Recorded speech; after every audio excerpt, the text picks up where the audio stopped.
Well, I want to talk a little bit more about the Melitta Caffeo Varianza because there are various things I couldn't really put in the written review, and it's much easier to show people. This is sort of a quick whistle-stop tour, like an engineering tour if you like, but it is of interest when selecting a bean to cup machine. Firstly, let's cover the brew group. Here it is. It's easy to get in and out, it's easy access, and that's really important. And I'll just show you the access to the brew group. Lift the little red button, move the lever, pull it out, just like a printer cartridge. Now, this is handy because it's good for cleaning. I mean, this brew group can be rinsed. You can just run it under the tap, rinse it off completely, let it dry. I dry it with a cloth and shake it out a bit and then leave it on the side, let it dry. So it's best to do it last thing at night, and then pop it back in. The critically important parts to get dry are obviously here where the coffee goes in so it doesn't stick, these sliders here, and the screen where the bar scrapes the coffee puck off when the machine is finished.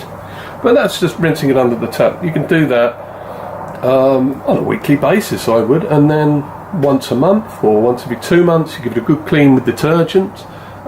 If you do, you're going to have to lubricate that, and that's fairly simple. There's some obvious sliders here and here, some bits that move and slide here, the chamber here where the plunger comes up, the screen and the gasket seal, which you can just see here, the brown thing you can just see.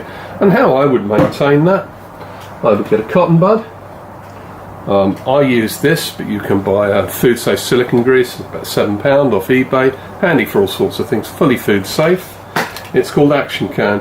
You can spray a little bit in a bottle cap, and it's like a sort of grease, not into a big cap, a little tiny drinks bottle, a Coke cap or something.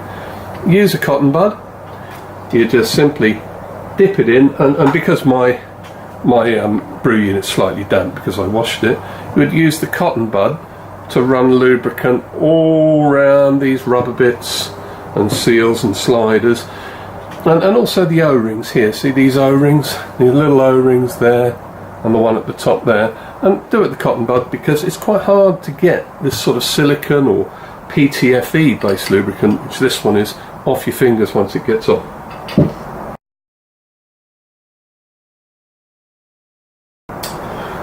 Now, you've got to think, why is this good?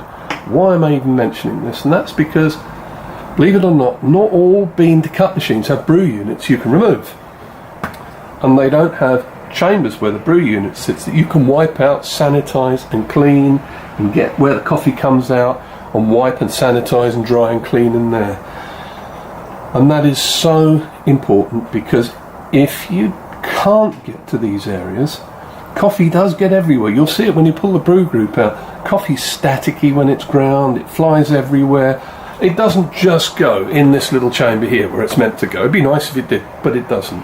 It goes everywhere in all bean to cup machines. There isn't a bean to cup machine made that this doesn't happen. If you can't get to your brew group to clean it, if you can't get to the brew group chamber, if it's not removable, if it's buried in the side of the machine, as many of them are, you're going to get mould, fungus and mould growing on the coffee. Coffee is great. Damp coffee is fantastic for growing fungus or mould. On my prosumer machines, I've got a knock box. You knock the coffee into it. If you don't clean those old coffee pucks, you know, the old coffee that you've used when you make a coffee out, within 4 or 5 days it starts getting mouldy. Critically important to be able to clean in here, and I wouldn't want a bean to cup machine where I couldn't actually clean thoroughly around the brew unit. The last thing is, if this ever breaks, and it could happen, 3 years down the line, your warranty's gone, your brew unit breaks, it's buried inside the machine. They've quite often got security screws, so you can't get at the brew unit. If you can, it's a nightmare to get into these machines. Then you've got to unscrew the brew unit and take it out. But with this, you slot it out like a printer cartridge. You go buy another one for 40 or 50 quid. I think you can get them for 50 quid on eBay, 60 quid at the most. You slot it in and you're working again. So one of the more fragile elements of a bean to cup, which is the thing that is moving, that is making the coffee, that is compressing the pucks, scraping the old pucks off and all the seals and that, if it breaks, it's so easy to replace, but not if it's embedded within the centre of a machine and you can't ever get at it. And if something like an O-ring goes, you just buy another O-ring and pop them on. I mean, it's really easy.